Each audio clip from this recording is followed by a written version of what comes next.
I think at this point, I can actually get started earlier.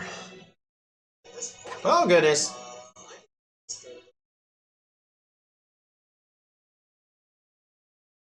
Need to turn the music down just a little bit.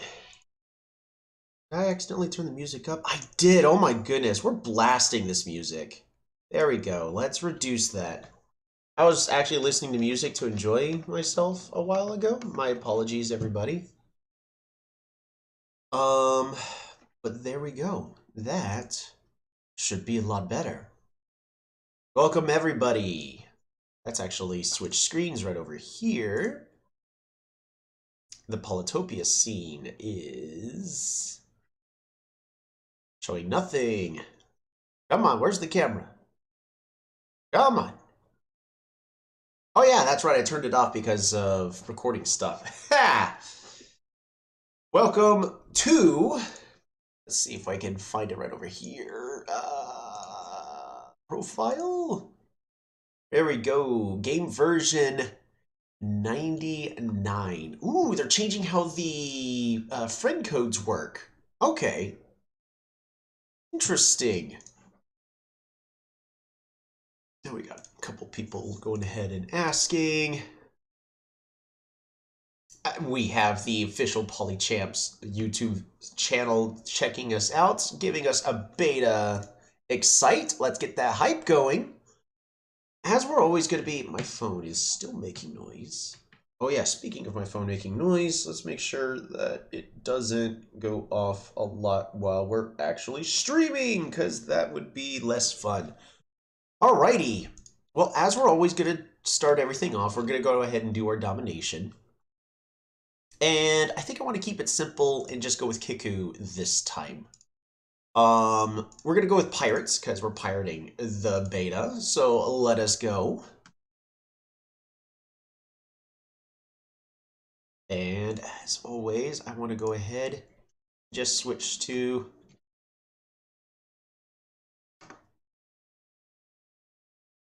our little just calming music. So with Kiku, first off, we're seeing the brand new mechanic of the lighthouses. Right up here, we see this lighthouse. As we can tell, only I have seen it. There's no additional text right now, but that's understandable. It's part of the beta. Ooh, that is a bug, though, because that is eating up part of my guaranteed to fish. Well, we're going to go ahead and report that bug really fast. Where's beta? Beta feedback. Do we know if that's already been reported or not?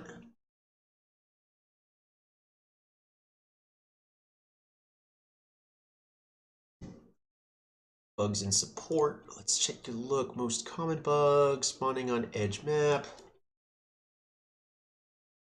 That is true. It also is something purely related to, because you're not supposed to actually spawn. So it's more of the capitals spawning in the wrong location. Because the capitals are not supposed to spawn all the way over here, so they have full border potential. So I think that's the more appropriate thing, is spawning on the map edge.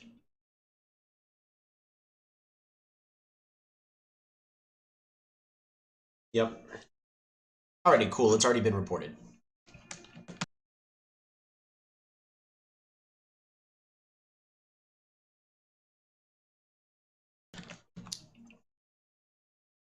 Alright. What the heck? That's strange. We accidentally muted the wrong thing. Well, I hope I didn't just sneeze into the microphone. That would be unprofessional and everyone would hate me. Alright, well, we're going to actually just exit to menu, new game. We're going to try this again because I'm not going to play a bugged... that's much better. When, as Kiku, you're supposed to start off with 2 fishings. And we're going to go with... Ooh, do I explore?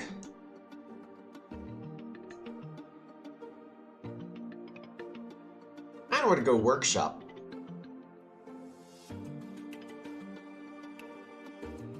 I'm going to explore. What could possibly go wrong? found them. That's perfect. That's exactly what we wanted to see right there.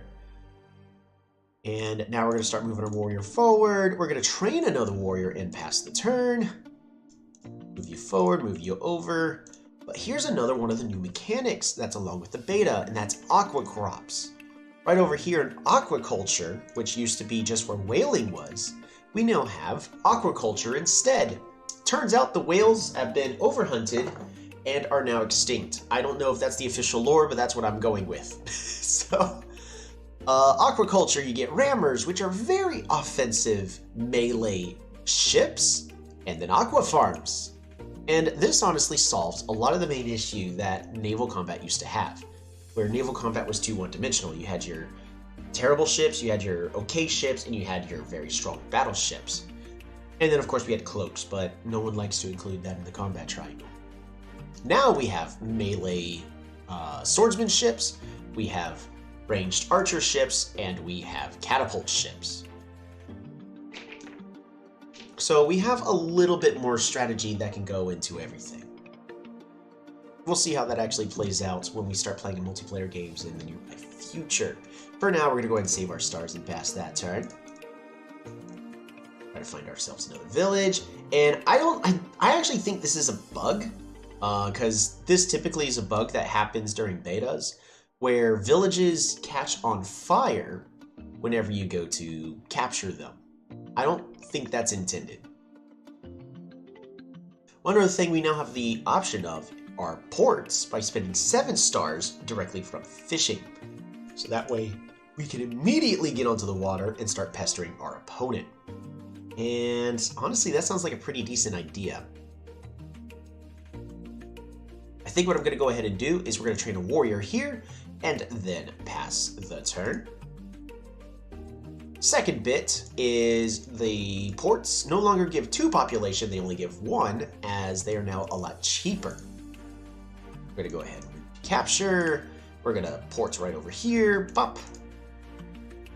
And now we have our raft. The raft cannot attack. They have moderate defense because they're mostly just intended to carry your unit from one location to another. Range of 2, is that that's vision range? No. Why do they have a range of 2? There's no reason for them to have a range of 2. That's crazy. We're gonna go and capture right over here. We can't level up our new city, so we're just gonna train a new warrior to get him onto the water and pass that turn. This moment, we're gonna fish, workshop. You right over there, and we'll capture one more time. Probably was a mistake.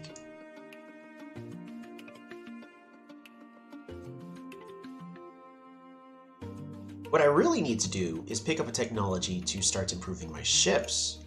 Rammers, 5 stars, versus sailing, also 5 stars. Do I want archers or do I want swordsmen? I honestly think I want aquaculture. Pretty powerful. Bring you over here, bring you over here, bring you over here. And let's start going over to claim these ruins. We still have 5 more turns before it's game over, but we should be fine. I want to train another unit. I can't upgrade any of my ships. Maybe I should just go ahead and pick up sailing? I don't know.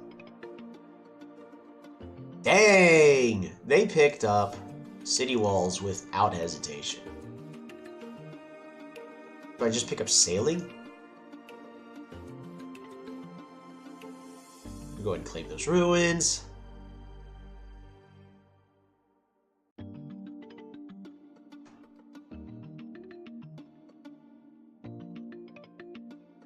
I could pick up hunting. Hunting allows me to level up newly, but that's it. So that does not accomplish my goal. Oops, accidentally punched my microphone.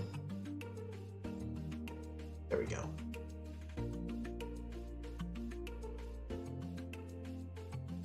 We're gonna go ahead and get you onto land. We're going to keep moving out.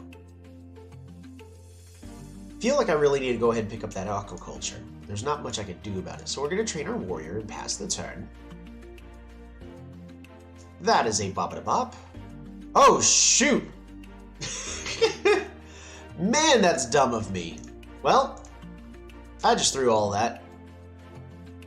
Or did I? Hold on. We might be able to salvage this. Nope, actually we cannot. Alright, so that was a misplay. I threw the perfection for domination, but aquaculture, aqua farm. We're gonna build it down here. Oh, that looks really nice. Rammer meta. Is that already really the thing? I mean, their stats are really impressive, so I could definitely see why. Because you get 5, and I could also pick up sailing and get that extra vision.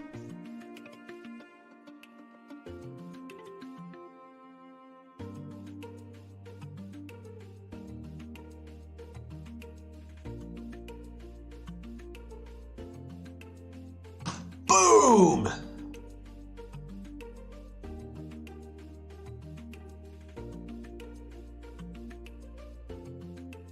Yikes. Can't quite do what I want to do, so we're going to go ahead and train ourselves a singular warrior.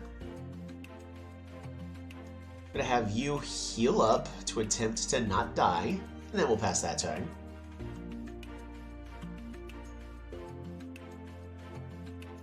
Dang, I actually really need that. Ooh, that's the capital for me. Perfect.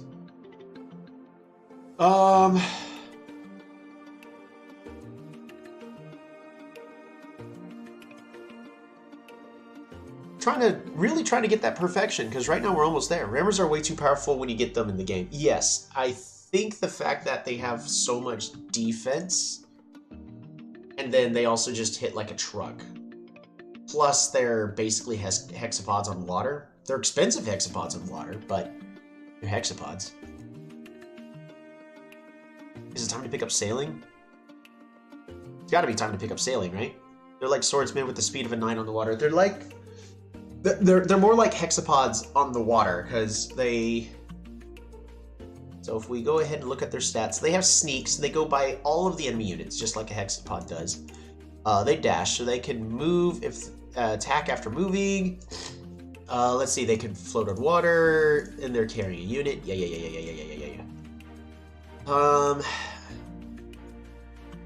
The biggest unfortunate thing here is... We're going to go ahead and get ourselves that scout.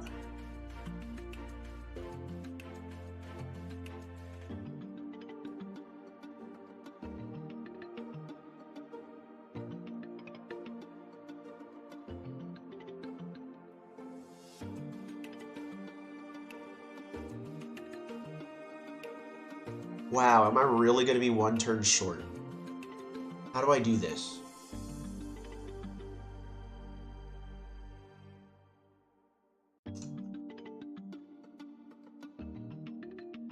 Because 3 attack is enough to one-shot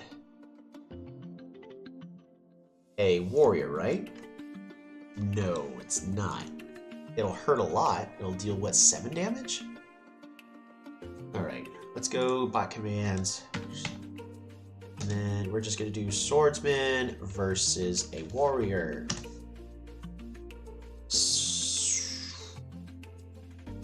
Yeah, it'll deal 6 damage to my guy, and they'll be left at 2. I really just 1 turn short.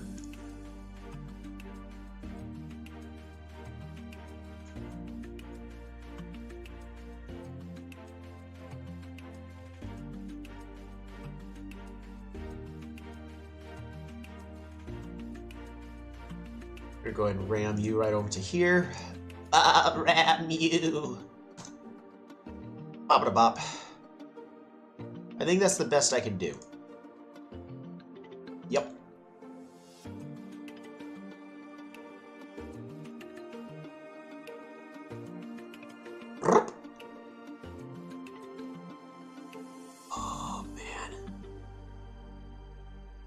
is that just barely enough?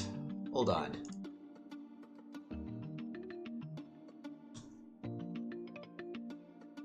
Well, so the unit has a tiny bit over half. So let's say that calculate, because the polycalc is not updated yet. Swordsman with 8 versus a warrior with 6 and defense. Should be enough. Perfect.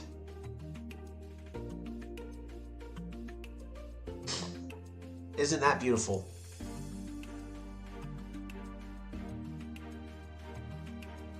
Three times 4.2. Yeah, 6 damages.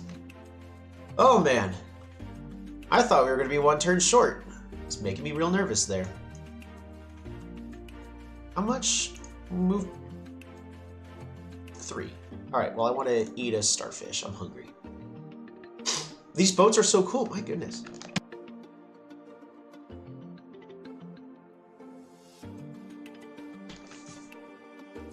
Yeah, no, these boats are amazing. I'm loving the new update. Oh, I'm really 1 star short from being able to eat myself a starfish. Ain't that a shame. Ooh, there's a lighthouse. Oh yeah, there's a lighthouse in this corner too. I don't know if their update to make things easier actually made it easier to get the monument. Just wait till you try out bombers, right? I'm looking forward to that. And we ended up getting a perfection with Kiku. That is 100% all the way through. Oh, I have the audio off on, let's see, sound effects, ambience, and not gonna worry about tribal music. Perfect. And with that, we now have another tribe at 100%. Plus, even better yet, we were not connected. We were on separate continents on that continent's map. And we still managed to get the 100%. Prior to this beta, if you were on separate continents, even if you're like Kiku, that's it. Like, I'm sorry, you might as well re-roll. That actually felt very nice. I'm just really curious how it's going to feel as other tribes with how the new update's going to be working out. And what better way to try out the new update? We're going to try what's the way I want to do this? Because I think I'd rather us have a little bit more time exploring the new update. I don't know. Do you guys want to just see a live game and just get thrown into the action, or just take our time with the new update? What would be better for all of you guys? Because we've got 12 of y'all here. I want to know what's going to be most beneficial to y'all, because I guarantee you if we just jump in without much of an idea, there's going to be a lot of misplays and won't be as good. But I also don't want to waste as much time. Take your time. Alrighty. So what we're going to do, we're going to do online might. Do you guys want to see the new Pangea map? Do we want to just try it on continents? I think you should explore the beta. Yeah. Looks like we got a pretty universal. I don't want to do Waterworld because I still think even with this update, it's a joke. We're going to do small continents. Continents, okay. We'll do continents.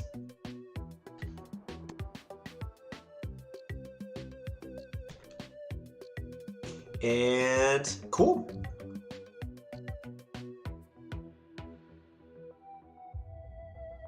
And out of all the tribes, basically, I think the best tribe we can decide to play as for this update is going to be somewhere along the lines of, I'll list every single one of them on the list. Quetzali. I don't know, that's pretty much it. What tribes do you guys want to see? Is there any tribe? I mean, I could also be picking up like Aquarion, Illyrion, Polaris. I think those will be better off later. I think we should at least stay with a base tribe. I don't think I want to be playing a special tribe just as of yet.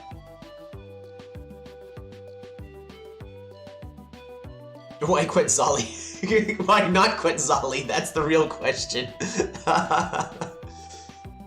Cause yeah, we love Quetzali here.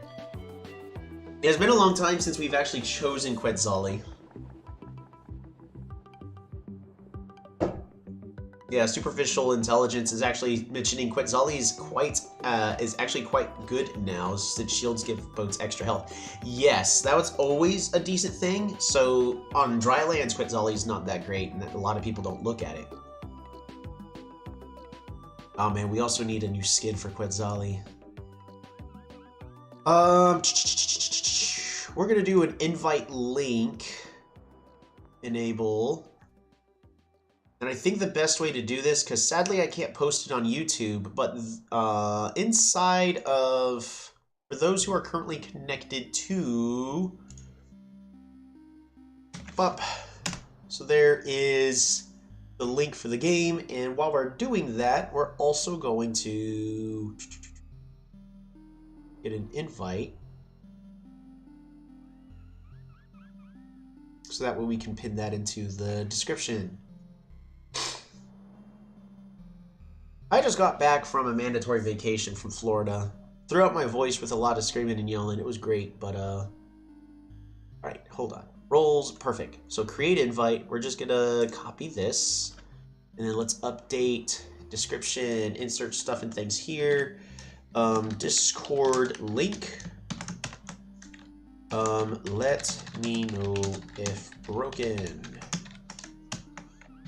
Boom. We're going to save that. So now, if I go ahead, insert stuff and things here. If I refresh this,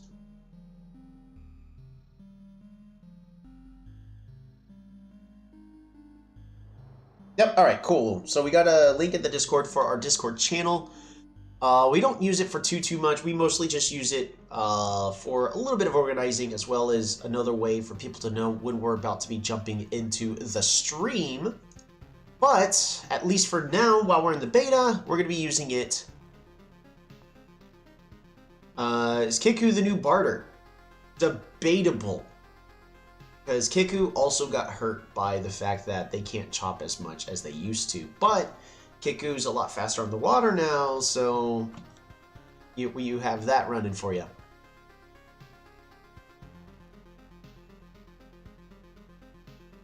Or I guess I could also try to directly add somebody to the game.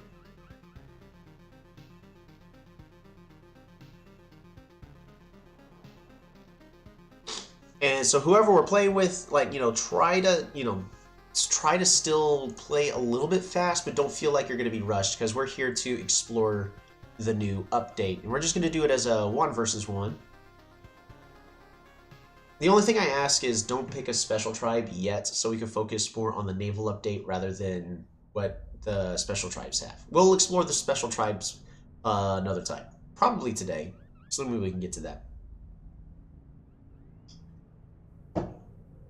While we're waiting, so I will be right back. Is there anybody here who's already connected? I guess I could also try to just look for a random game, but I'll be right back. Let me grab something really fast. Oh.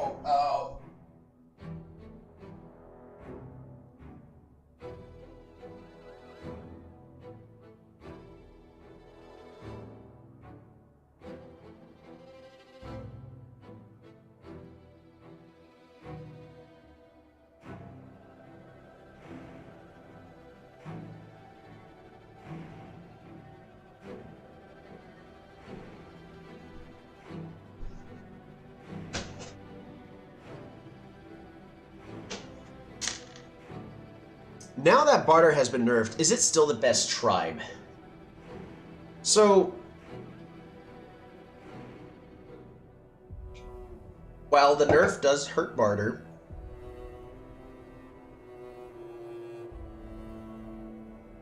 you gotta remember every other tribe got hit with the exact same nerf.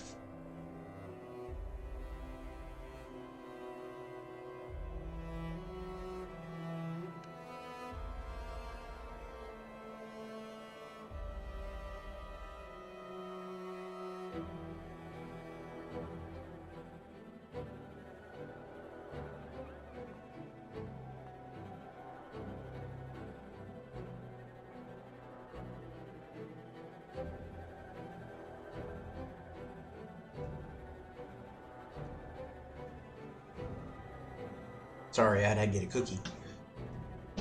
So Barter nerf actually hurts Hoodrick more since Hoodrick relies way more on lumber huts than Barter. Zazi doesn't rely on forest as much though. So, interestingly enough, while Barter is known for just running away by hunting animals and chopping all their trees, Barter actually spawns a lot of fruit. So if we go into creative and we just start a Barter game, let's take a look. So as Barter, sure, I get to start off with 3 animals, and you're still guaranteed, unless you have a glitched spawn, you're still guaranteed a free level up on your capital. Then, organization, which is based on the spawning algorithm, they're supposed to get a lot of fruit, and they're still able to get quite a bit of it. So they're able to still level up the way Barter was originally intended. And Quetzali has the exact same resources as Barter does, just Quetzali has a 0.1% chance of getting a crop, whereas Barter is a complete 0% chance of getting a crop. But like, notice, my turn 1 play is still the exact same. Turn 2, we're still just going to go ahead and train ourselves a warrior. Turn 3, well, that was pretty terrible, but now we're sitting here, we're saving our stars. Turn 4, you know what, we can still do this. Fruit, and you know what, we're going to hunt. Barter actually has a 0.1 chance of farms. No, that's Quetzali. Barter, because of the snow, has a 0% chance of getting farms, unless they changed it in the update. Polytopia.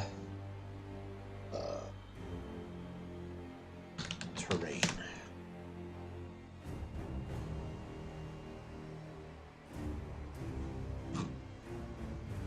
Okay. Map generation. Yeah, so Barter has a 0% chance of getting a crop, whereas Quetzali has 0.1.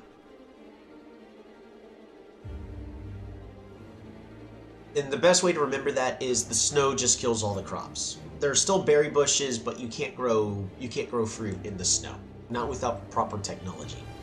But look at this, on our turn 3, we're still getting our level 3 capital, we're still going to be capturing.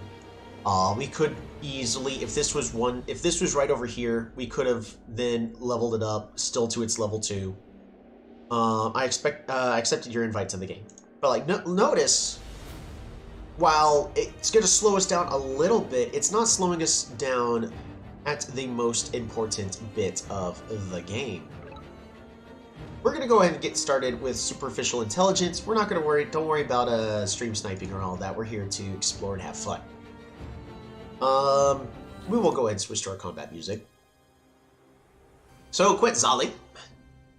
Starting off with Shield's technology, nothing much has changed over here, all the way in organization, with their farming, with their construction. However, construction now has a little bit of synergy thanks to windmills now working with the updated market, which honestly looks so much better than the customs houses. That's so much more appealing. So what can we do with that? Well, exact same stuff we always do. We're going to go and move towards the center, train our warrior past the turn. And we will get to our water update here in just a moment. Our opponent starting at 590.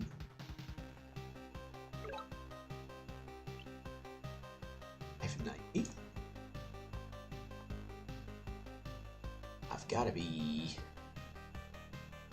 Is that Omaji? It's got to be Omaji. Oh boy, that's not good. It's one of the tribes that were nerfed.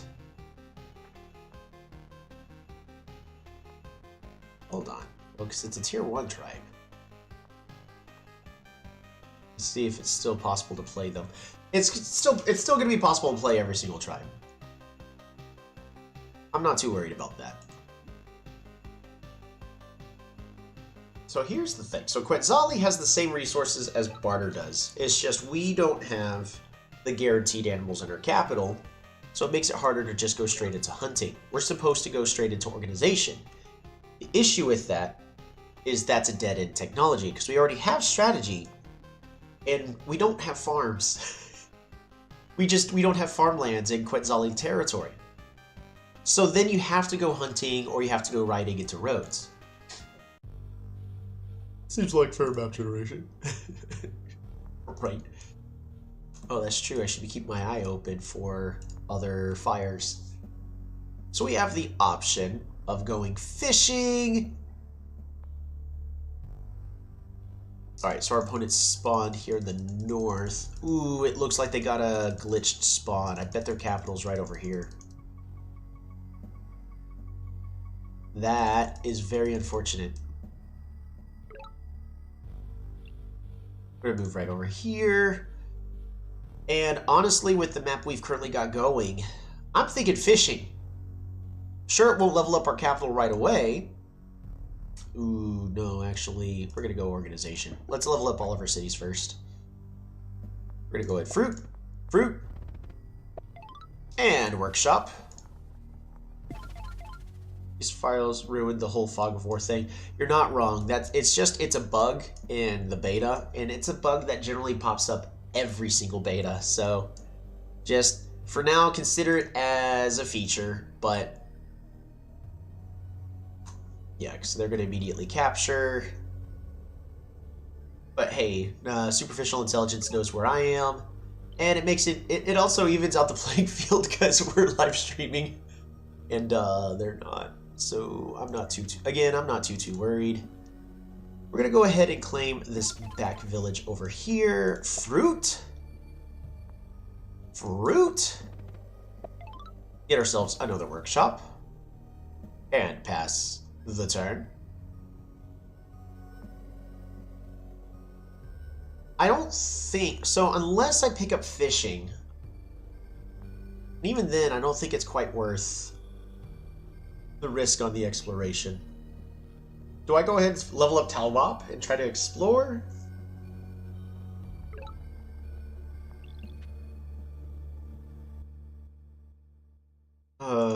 I have to pick up fishing first.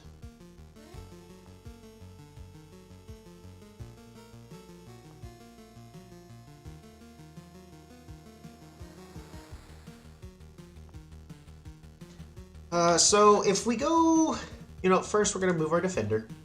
Yeah, that's just what I thought. So here's the question. I feel like we're going to save on our level up to try to then pick up fishing and then explore. Or do I go full greed and then we try to go sailing for fast explorers? Are you in any season games in this season? I am not. I have too much going on in real life to play season games. And I decided I want to focus on live streaming and helping people out. I don't like the new customs houses. Oh, I'm sorry. I like the new customs houses. I think I'm going to go ahead and just level up and get the workshop. I just lost my first one. Hey, well, you're going to win half the time, you're going to lose half the time. As long as you learn from it. I think I don't have that great of win-loss rate record. It's going to be near impossible for my opponent to claim this lighthouse. So we're going to go fishing. Oh, that is not what I wanted to see.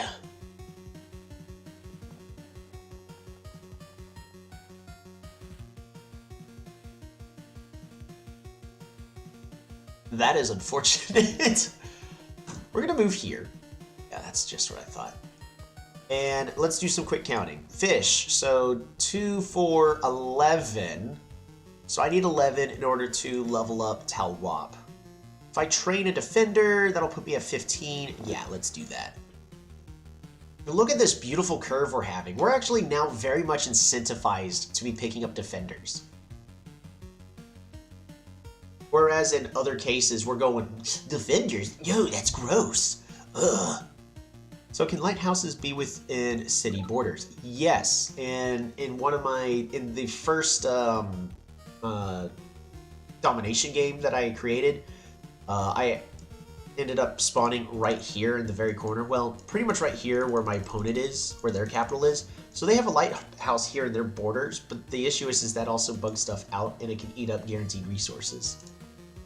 So, it's not that great to be able to spawn with lighthouses in your borders.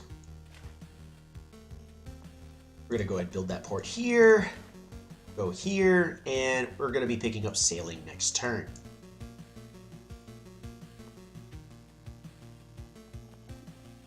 Sometimes the game even bugs out with terrain generation, and let's see, stupid emotes is blocking it. Sometimes the game even bugs out with terrain generators, so let's tribe capitals into lighthouses. Oh my goodness!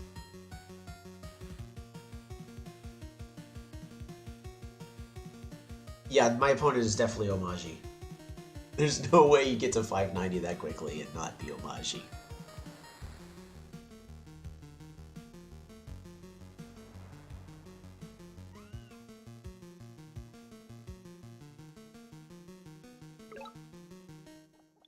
Alright, so we're going to fish, fruit, resources, sailing. Oh, it doesn't work out.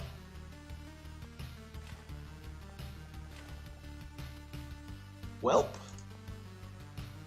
Sucks to suck, I guess. We're going to go ahead and treat ourselves another defender and pass that turn.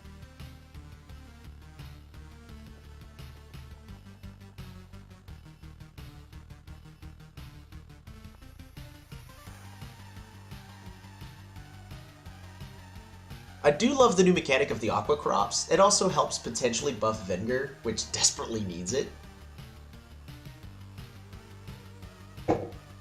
Potentially. But I bet you that, Michiwan. Oh, it's Yadak. Oh, I gotta upgrade in my borders. Oh, that sucks.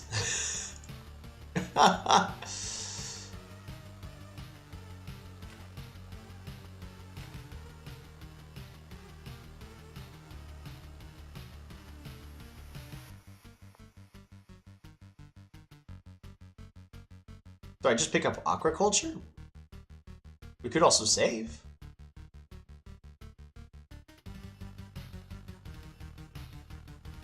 Aquaculture. Up a bop. Oh yeah, we can siege next turn.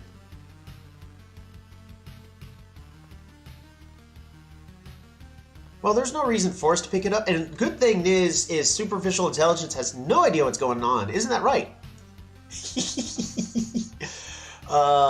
I'm just messing with you. Math-wise, so 10, it's going to be 5 and 5. So we need 20, which means we could still go ahead and train ourselves another defender, and then pass that turn. I wish they could have changed Barter's village density with Barter terrain. That way Hoodrick doesn't get nerfed as well. Not sure why they balance around text. I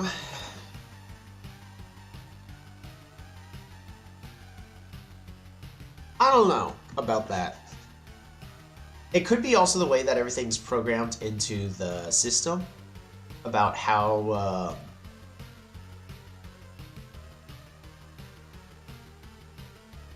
all the villages are actually created.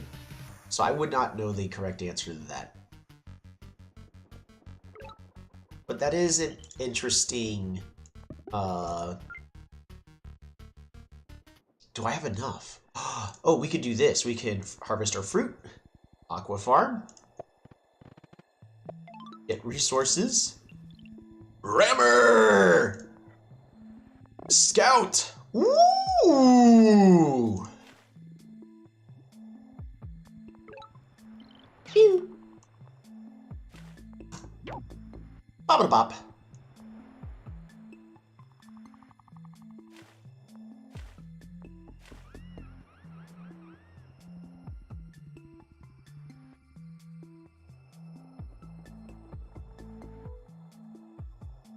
Let's see. What I can do here is I have 3 units I'm ready to upgrade, and I want to upgrade all of them. So I want to save 2 stars. So I can train ourselves a defender here, and then we can train a warrior over here, and then we'll pass the turn.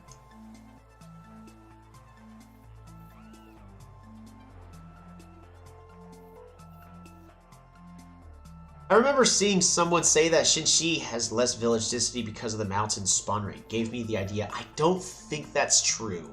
I think that's just selective bias. But look at this. We have such a huge advantage over our opponent. Plus, we're one step away from aquatism, which is going to be giving us quite a big combat advantage on the water. Also, on top of the fact that we already have defenders, making it really hard for our opponent to come back.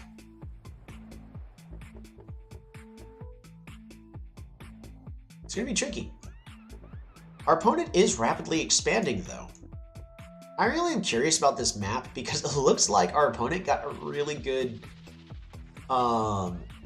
density of everything compared to us. So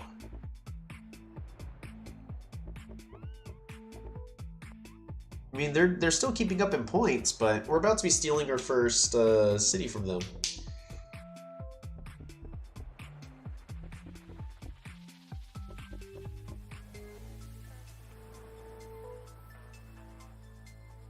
I don't know. I actually am feeling a lot more confident about how all of this is working. Oh, there's a village right here. Oh, no. Oh, that's rough, buddy. See. Oh, that is unfortunate. So the way we're going to do this, I'm going to do a scout here. We're going to do a rammer here. And then I think I'm going to do... You have 2 defense, right? Yeah, you have 2 defense.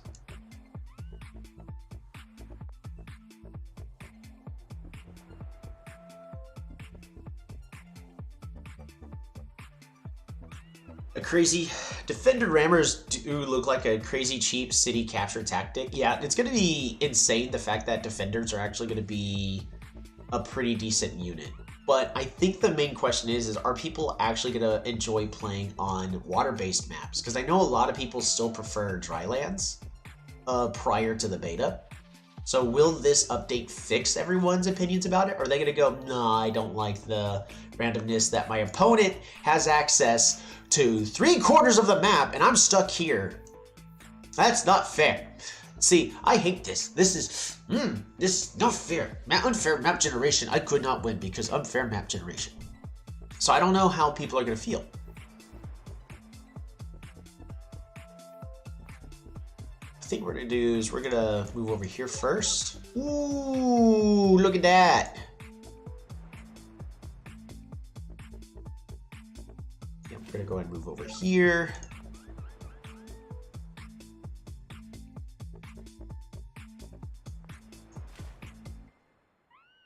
The real question is, I think I want to go ahead and upgrade this defender to a rammer. Just because, bop-a-da-bop. Oh my goodness.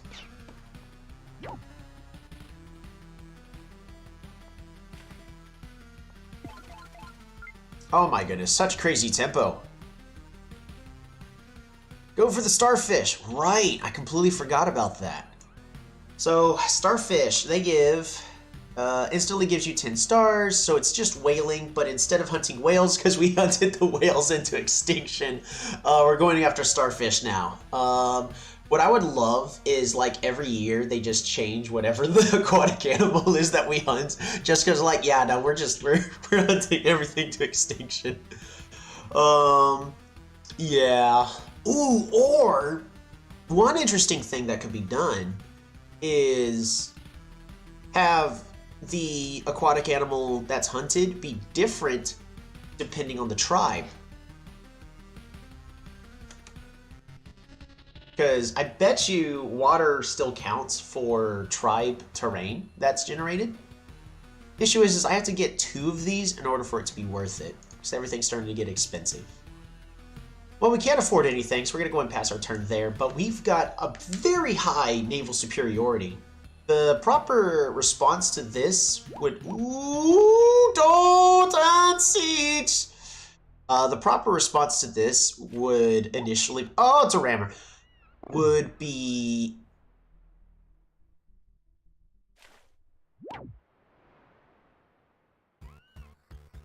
Interesting.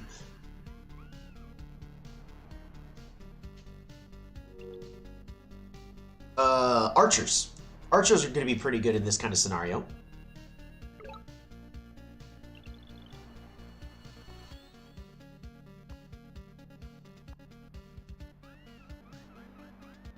So here's the real question. Do we capture? Or do I go ahead and just start killing units? Because don't get me wrong, I'd love to capture. Well, but can I unsiege is the better question.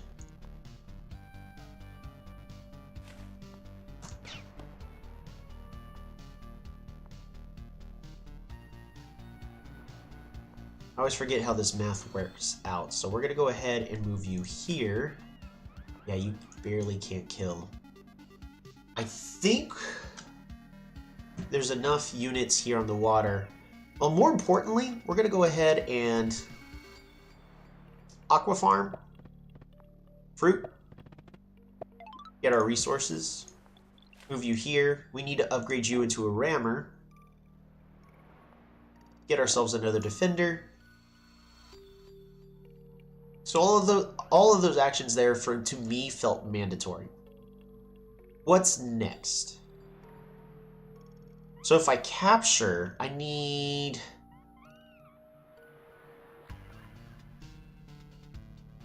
Yeah, I think we can capture just safely.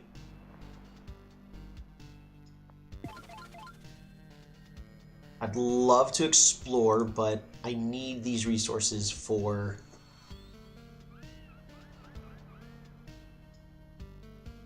Man, it's so so expensive to upgrade ships. It's got to be a scout, right?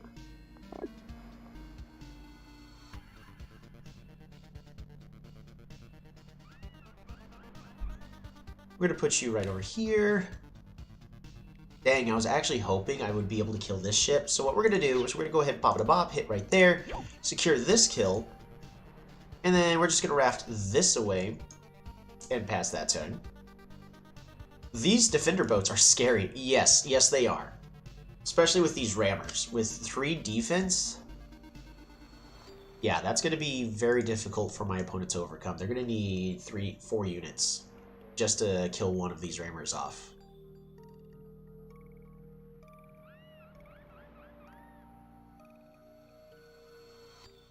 The tricky thing about all of this is there's nothing I could do about this village over here.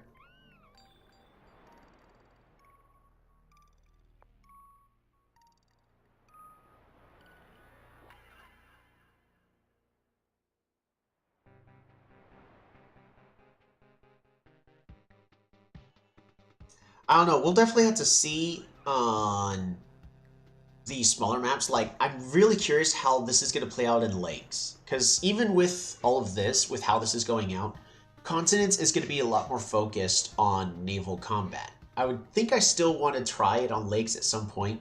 And I think lakes will be the better balanced map. Do bombers have a place in the game? Seems maybe weak. If the moment I place some bombers down, the game is going to be over. I was already looking into that, but the other, which serves 2 points, which is with the Polychamps, which I believe in this case is going to be, oh, shoot, terrible with names. I should really know their name. I'm so sorry. Don't yell at me. This is definitely E-Spark. It's definitely E-Sparky. Dropping by and saying hi.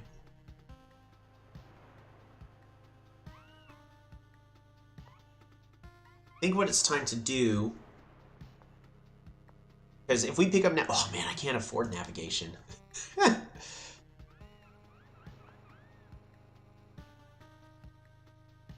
We can just go over here. This siege going. Oh man, that's a market. Where'd the market come from? All right.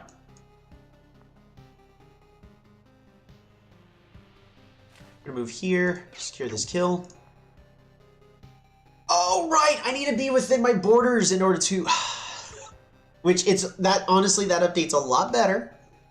But it's gonna take some getting used to. Alright, Aqua Farm. Bombers feel like catapults in the water. Yes, that's pretty much what they look like they're supposed to be. Are dragon catapults. I don't know. We're gonna explore. Try to really feel... Ooh, we found their capital. Hey.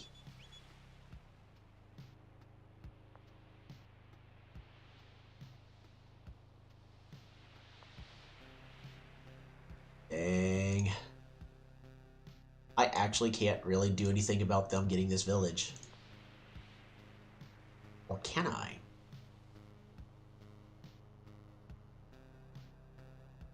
Yeah, I can't stop them from getting this village, but we can start applying pressure everywhere else. Need you there, need you there. It's about time for me to get roads. See, I think what'll be better is on the lakes map, where, or just on all the maps, there's no longer just one set meta. It just really depends on A, what tribe you're playing, and B, just the map and adaptability. If they can nail that to where, oh shoot. I guess we're fine. If I build a port here, 1, 2, 3, 4, and that'll also connect there. It's an expensive connection, but I think it's worth it. Resources.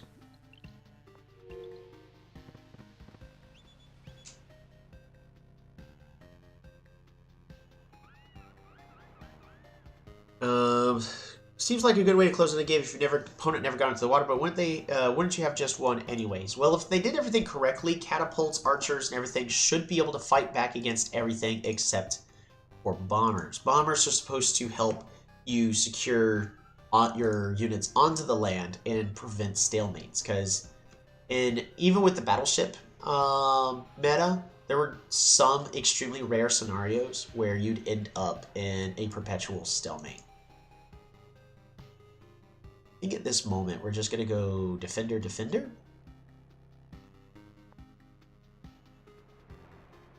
We're gonna recover here. So defender, defender, and pass the turn.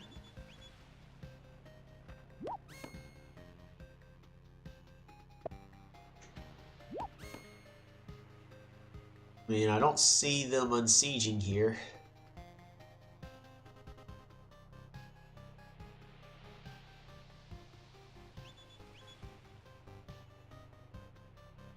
But I agree, Peebus, that basically in a lot of those instances, you pretty much already won anyways.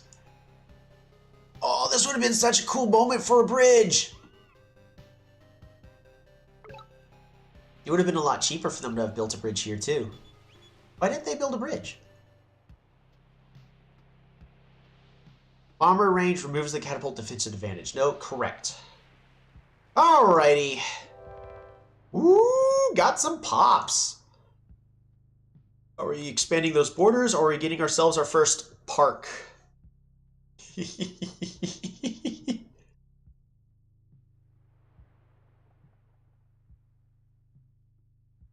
Let's get ourselves a park. Population growth. There we go. Yeah, we got a park!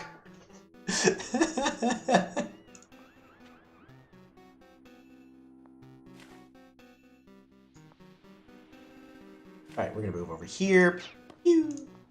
Attack over here. Secure that siege.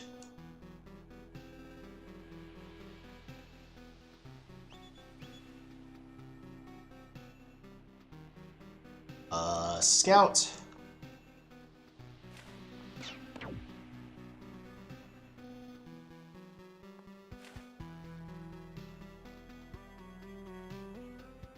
Bridges are too expensive. Are they?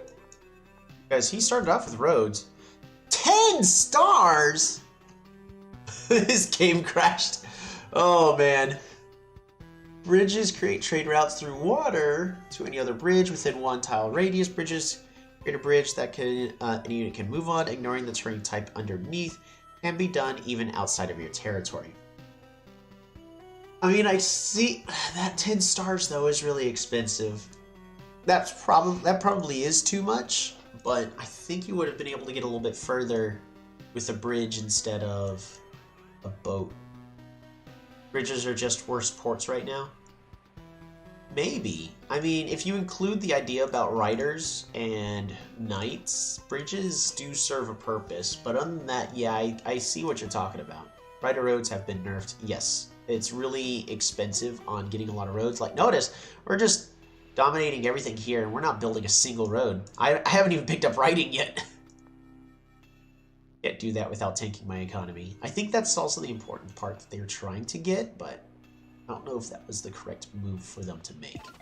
We're gonna go ahead and capture here.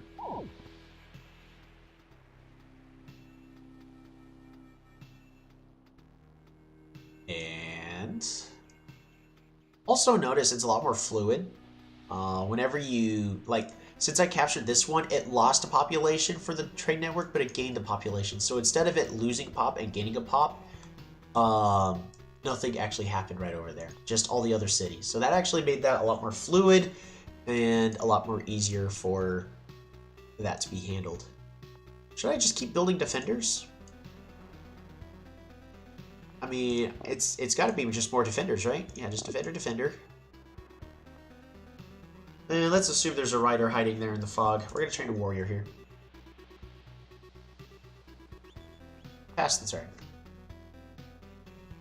Alrighty. I think I'm ready to try to get ourselves some starfish.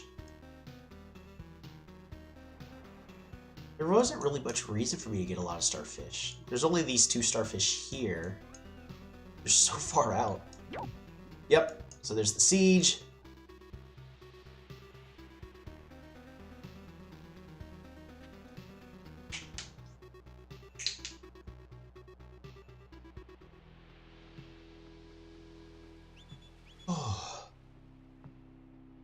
That is interesting with the markets, though. Do the markets feel like they're paying off? How much does it cost to build a market? Market, is it still the 5? It's still the 5, so technically markets have only been buffed. Actually, no, they've been nerfed. Because markets only produce 1 star instead of 2. It's probably for the better, but dang.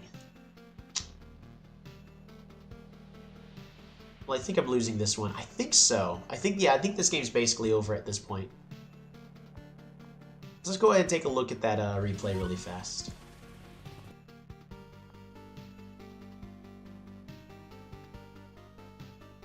We're gonna go ahead and switch back over to Boppin'.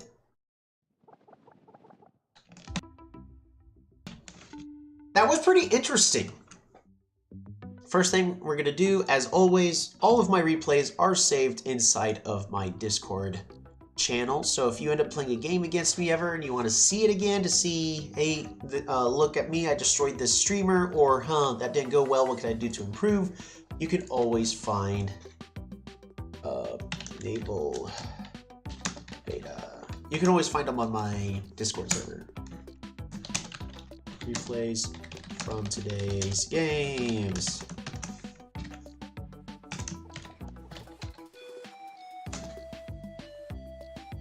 Quetzale versus Yadak. Small continents. I think the better thing, and this is also versus superficial intelligence. There we go. No more 20-star boat spam, right? Markets likely have their star per turn reduced, causing ports, because ports are cheaper. Yes, probably. That and ports are a lot easier to get to. You're not having to branch out as far anymore. Let's take a look at the game just to see how that unfolded. All right, first things first, turn off autofocus, keep your shared fog on. So sadly, our opponent, superficial intelligence, I actually thought he was all the way here in this corner, but turns out he was over here. he actually got a bugged spawn. You're not supposed to have your capital spawn on the edges of the map, so just bear in mind this is a beta. There are going to be bugs and things will be fixed over time. As well as there may be changes, like bridges may actually be too strong and end up being nerfed to cost 12 stars instead. Who knows? First time I actually had Yadak lose against Quetzali, right? I mean, it was Quetzali's element. It was a pure naval game. Quetzali has a very strong naval game early on if they could get onto the water early. But now it's cheaper for them to get onto the water because it's in fishing, no longer in sailing. So that's us getting our 2 villages. That, and of course, we're all still learning this update.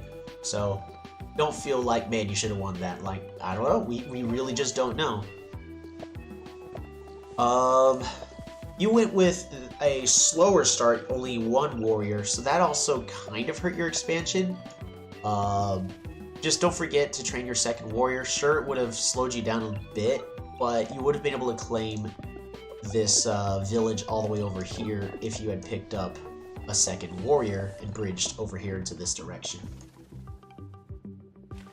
And then, of course, there's the last thing to consider is once your economy is strong enough to just build a bridge, maybe all the way back here, so that way you can pretty cheaply start roading across. But instead, we spent the 14 stars, or not 14, we spent 13 stars to build a port.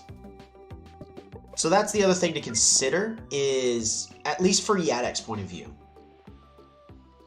is what's going to be cheaper, a 10-star bridge or a, in this case, 13-star port. Now, the benefit of the port is you get on the water, and yeah, you need getting onto the water is kind of a big deal. I was focusing on rushing trade, it didn't work out well here. Yes, I mean, because in this instance, I mean, it also didn't help how we were dealing with the bug of we could see everything burning, the fog, but at this moment, I'm literally planning on sieging your city with everything right over here. With knowledge I should not be having. So technically it's already a, the game is already, not fully, like, what's the word I'm looking for? It's already, it's not what it should have been. Because there's no way I should have known, hey, I need to get all my units together to build a rammer as well as a, what's it called? A sailboat, a scout! There's no way I should have known that.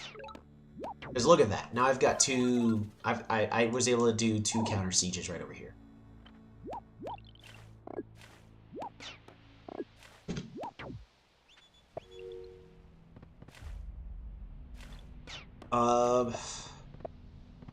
But it does feel... Honestly, the naval combat did feel a lot better, though, because even though I hear everybody... Like, I'm hearing on the Reddit, and I'm hearing apparently on the Discord that, oh, it's rammer meta.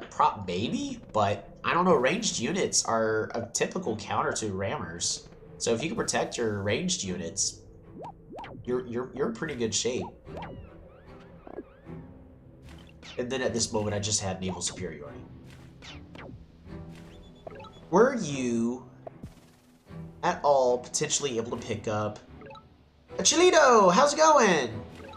Were you at all able to pick up... Dang, I missed that one corner right over there. Archery. Because, honestly, on a map like this, I have found... I mean, it could be different now because of how everything works out, but archery is typically a pretty good technology in a map that generates just like this. We've got a whole bunch of narrow rivers, narrow river, narrow river. We've got a wide ocean here, but you could be protecting all of this territory with a whole bunch of archers. The counterpoint, though, is the rammer. See, okay, so that's where it goes wrong, is the rammer just one-shots archers. 2 archers could kill a rammer, though. A typical rammer, not a Quetzali rammer. Oh man, Quetzali is going to be king of the water. I love it. Okay. So there we go. There was our first game in the beta. Do we want to see I'm still okay doing the slower games. We're gonna continue doing slower to explore. But what tribe do we want to be playing with? So we're gonna go ahead and do our new game. We could do continents again. That's again gonna be another map focused purely on naval combat for the most part. We could also do Pangea, which is gonna have a good balance. Lakes is also typically a good balance. So rivers seem fine to be for now. Maybe. I'd like to keep my eye on them because cheap swordsman on the water very early on is actually pretty scary. I got the game and the tribes since last we met. Hey, that's nice. What tribes? Did you get all the tribes or just a select few? Barter and Pangea. I could do Barter and Pangea. I'd like to see Pangea. Do we want to see Barter and Pangea?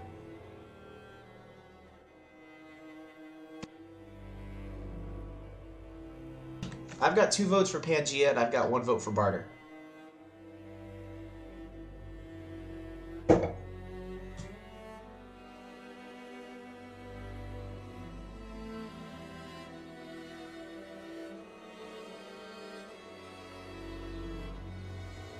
Nice.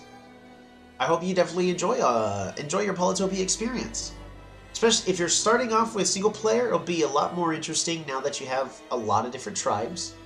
Yeah, definitely take your time in learning tribes one at a time. For now, we're just, Polaris. No, we're not doing special tribes just as of yet.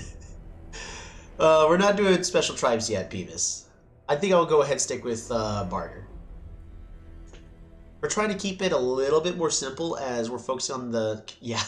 Polaris, we could do Polaris later. For now, I really want to focus on the naval update and what it means. And of course, we're going to be going with Berghoff. So we're going to go ahead and add, invite link, enable, and then once again, it's going to be in my Discord server. So if I go to General, Polytopia General, what I'm going to do is I'm going to just delete this message. And then we're going to just create a new link right there. Got to see this auto-freeze Mooney. Yeah, the auto-freeze Mooney I think is interesting. So there's that, and then the other thing, let's see. Anyone else want to try playing up next?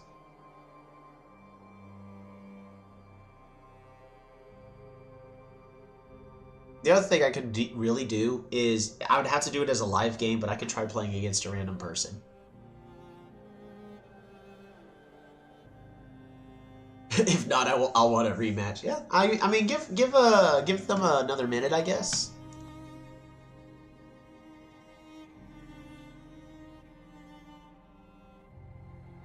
Oh my goodness, we're at 20 viewers. Hello, everybody.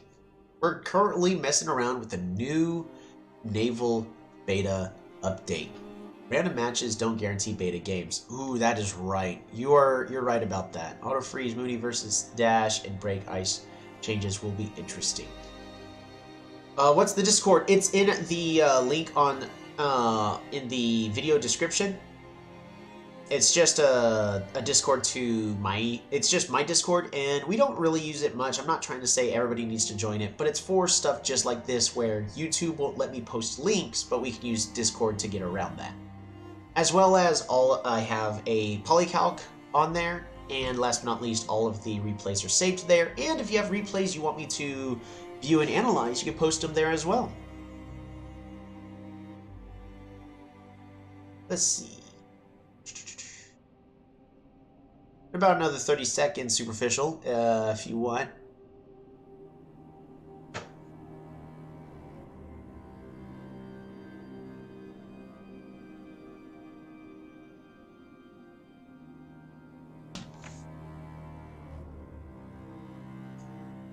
So I've got a random invite from someone named Scones. I feel like I've friended them before. The issue is some mutual servers.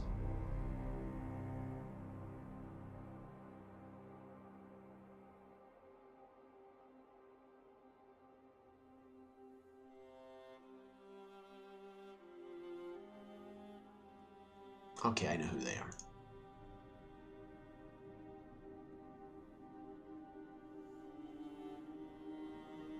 Perfect.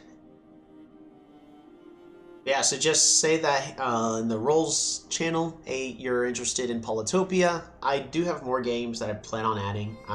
As some people probably see, I've been putting Stellaris on the channel, but I'm going to finish that one Stellaris game. I may try another one, but video-wise, I wish I had more time for editing, but unedited, it's just not that interesting, so I would not be watching. I know some people watch it, they're like, yeah, it's great to just fall asleep to, which is like, cool, that's great. If y'all want a thing to just fall asleep to, I can do that. But me personally, it's not something I would be wanting to watch. I don't know, I do kind of watch the content, but usually all their stuff is edited, or it's a massive multiplayer game. Then you have all of that shenanigans going on. Hey, we got the Guonum. Perfect. So I will be playing. Don't worry too much about stream sniping this time. We're here really to be testing out the updates. Ooh. Alrighty. So we got an unfortunate spawn on the map. Hopefully they do fix that relatively quickly. I'll quit the stream anyway, just so it'll be interesting to me. Fair enough. Just as a reminder, we'll be able to see who's capturing where because of the burning villages glitch. So that is a glitch. That is not an intended feature, unless it says so otherwise. You know what? I'm gonna pull up the patch notes and take a look, because I don't think that's supposed to be official. We're gonna go and visit the site.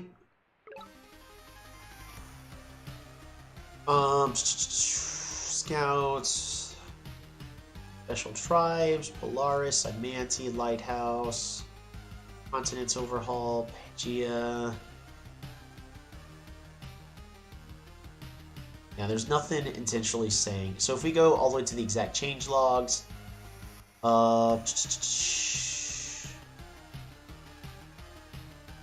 yeah, there's nothing saying it. So it is a actual glitch. Oh gosh, this spawn is awful. Yeah, it is, isn't it? Isn't that great? Hunt. And we're gonna go ahead and get ourselves a workshop. We're gonna move directly down and then pass the turn.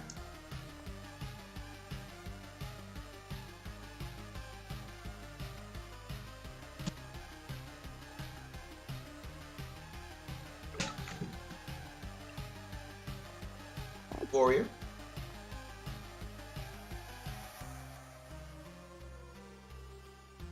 We're gonna follow the animal. Alright. Works for me.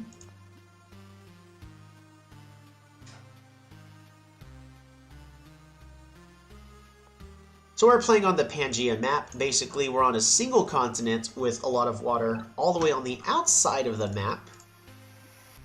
So our opponent now knows exactly where we are. Even though it's more guaranteed to have a village down here, I think I want to go ahead and start sending my warrior towards the western side of the map. I'm going to bet that all that empty water is aqua crops. Possibly.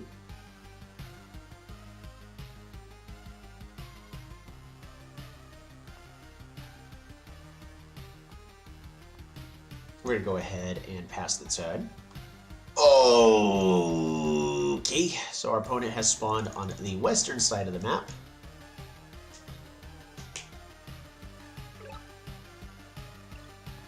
This away.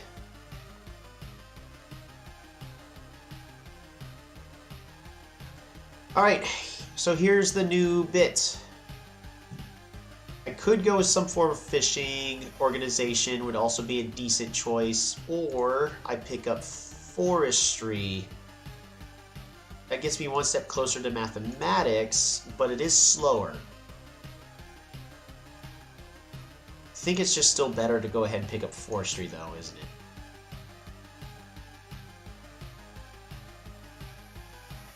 Yeah, let's go ahead and just do that. We're going to pick up forestry, capture, and we're going to attempt, so we're going to hunt, we're going to hunt, we're going to attempt to find our opponent, explore,